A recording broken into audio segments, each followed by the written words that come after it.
ہم یہ واضح کر دینا چاہتے ہیں کہ نانا محمد مصطفیٰ کا جلوس ہو یا ان کے نواسے رسول خدا کے نواسے حضرت حسین ابن علی کا جلوس، کسی مائی خلال میں جرت نہیں کہ وہ ہمارے جلوسوں کو محدود کر سکے یا ان کا راستہ روک سکے۔ ہمارے گودوں میں دودھ پیتے بچے عباس کا علم اٹھا کے سڑک پر آئیں گے، مرد ختم ہو گئے تو عورتیں آئیں گی، عورتیں نہ رہی تو بچے آئیں گے۔ ہم اس قوم سے تعلق رکھتے ہیں۔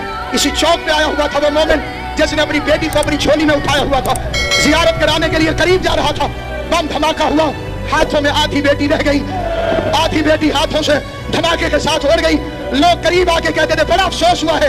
سنو کہ جملہ میڈیا نوٹ کرے، خدا آپ کی بھی حفاظت کرے، میں آل محمد کی عزت کی قسم کھا کے کہتا ہوں، دنیا آ کے کہتی تھی بڑا افسوس ہوا ہے، آپ کے ہاتھوں میں آپ کی 3 سال کی بیٹی کے 2 ٹکڑے ہو گئے۔ وہ پلٹ کے کہتا تھا افسوس نہ کرو، میں نے بی بی سکینہ کا صدقہ ہوگا۔